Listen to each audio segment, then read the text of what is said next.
All right, I guess we're saving the best for last. A couple of linemen from UCLA to wrap up Pac-12 Football Media Days here in Las Vegas, presented by 76. Duke, Clemens, Latu, it is great to have you guys. How has the day been? I know this is the tail end, but so far, so good? Yeah, it's been pretty fun. Long day, but it's just been good to represent UCLA and kind of show us what we're about. What's the weirdest question you got today? It was how big of an animal you think you could take on. Ooh, what was the answer? I mean, I said a bear, but I don't. Yeah, it's not. It's not happening. I respect nature, so I said like a deer or something like that. That is a great question. Yeah, not a crocodile. Crocky J. Definitely not. Good to know. All right, well, we're going to open it up to the media, but appreciate you guys being here. Yes, we'll open it up now to questions from the media. We'll start here in the back row, in the middle. Hey, Laiatu, Will Decker from LA Football Network. Talk to me about just the mindset and everything you've been through when you had to medically retire from Washington after being a five-star prospect coming out of high school. The roller coaster of emotions, finally getting back on the field last year, double-digit sacks, and you're one of the favorites for Defensive Player of the Year in the Pac-12. Talk to me all about that. I think during the 2 years that I wasn't able to play football, I really had to, lock into the mental aspect as well as the physical aspect and make sure that, I'm still in shape. But the whole time, I really had to overcome like a certain type of adversity, and I had to remind myself every day why I'm doing it and, my dream of playing and dream of aspirations of playing in the NFL. And I wanted to make that happen. I wasn't ready to quit. And I can't accept somebody telling me what I can and can't do. So I'm going to go out there and prove what I can do. Right here on the left, on the end. Yeah, Latu, just to follow up on that, did you ever think there was a time or day that you would not be here and playing football ever again? Was that ever a thought, or did you not let that come into your head? Personally, that was never, true for me. I never thought that I would never play again. I was told by doctors that I wouldn't be able to play again, but I never told myself that, and I think that's why I'm here this day. Come up here in the very front on the left.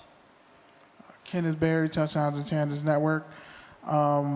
Just obviously, he's lost a lot of senior leadership, but let's say a guy like John Gaines, what did he mean to the line, and what did it mean kind of going up against him in practice every day?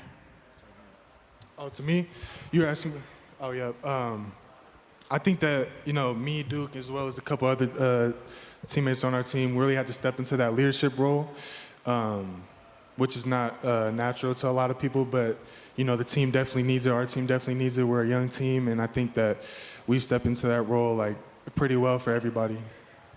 I think John Gaines being a leader last year, definitely a big role to step into this year. Ever since I've been at UCLA, John Gaines has been there, so I got to kind of see him grow, and he's always been my big brother. So now it's kind of like my turn, I guess, kind of lead this O-line and see what we can do this year. We go back row on the left here. Eric Lamkus II, Culver City Observer. This question is for both of you. What motivates you as leaders to play for your teammates?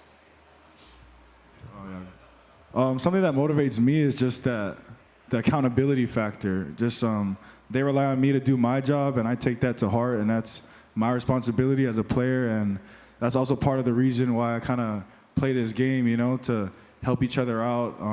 Me being an older guy, kind of helping out the younger guys, it feels good in your heart to do that, and at the end of the day, it just leads to the whole team growing, so yeah. Yeah, I'd say for me, it's seeing everyone in the facility day in and day out, same hours of the day, having to come back, check in for lunch, dinner, seeing everyone literally from 6 a.m. to 6 p.m. And I think that's what, motivates me and why I want to be able to win it for, my teammates and my brothers. Last row in the middle. Will Decker from LA Football Network again. This one's for Duke. Duke, you've had the privilege of playing for two of the better offensive line coaches within college football. Justin Fry, who's now at Ohio State, and Tim Terevno, your current coach. How are they different and how are they the same when it comes to approaching the offensive line room? Honestly, I think I had the best of both worlds. Coming into college football, you're not really searching on the actual game of football. You learn a lot in college, and having Coach Fry as my coach, he was able to teach me kind of step by step, kind of in a systemic way of understanding the game, and that was good for early on in my career. And now, being more of a veteran, having Coach Drev, it's more like little techniques here and there to kind of improve. So, and he kind of trusts the players more to do their technique and what works best. So I think I had the best of both coaches, and I'm really grateful for that. Duke, you also have an incredible life because you grew up in Hawaii. Yes. And rumor has it that a bunch of teammates came to visit you this offseason. Yep. And you toured them around. Who came? What happened? Give us the highlights. So we kind of got a bunch of Hawaii guys on our team. So me, Titus Mokia, Ati Malala, Darius Muasau, C.D. Veni Kaufusi, they're all from Oahu, right? So a bunch of the guys, they talk about it every year, like, oh, I'm gonna come over, like I'm gonna stay with you for the summer or something like that. But the trip actually made it out the group chat, as people have been saying, I guess. So a couple of the linemen, like Noah Puleali'i, Yutaka Mahe, Garrett DeGiorgio, those are the linemen that came with us. And then some of the skills like Cam Brown, Josiah Norwood, Bradley Schlom, Bo Gardner, Ryan Cragen. So it was a big group of us. So, and it was just funny just seeing their reactions, like them staring out the window and just like tripping out on what they're seeing. And I was like, because I grew up with it, so I didn't really find it a big deal. You take them up to the North Shore?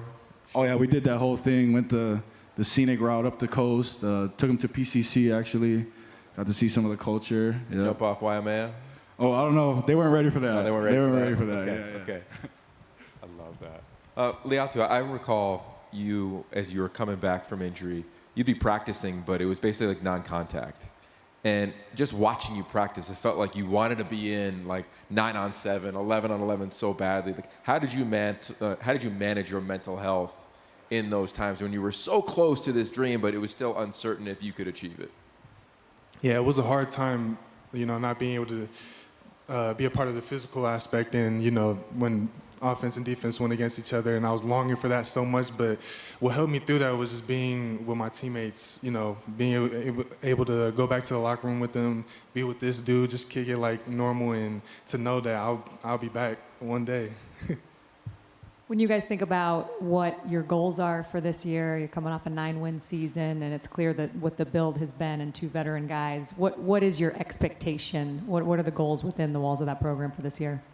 The expectation this year is kind of to win it all. It's the last round for UCLA in the Pac-12, so that's pretty exciting, and I'm just looking forward to having a great year, especially being in the veteran role. It's kind of nice to take that ownership of the team, I guess, and kind of do it the way you want to. Like Coach Kelly always says, player-led, not coach-fed, so I'm excited for that. He said this in an interview, I think it was yesterday, but to finish out teams and to close it all to the 0 second shows on the clock. And I think that's what we'll bring this season.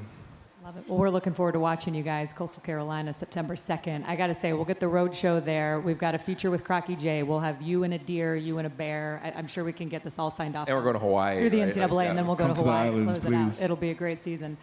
Gentlemen, good luck. We're looking forward to watching you play. Stay healthy, and we'll see you down the road. Thank you so much. Thank you. Thanks, guys.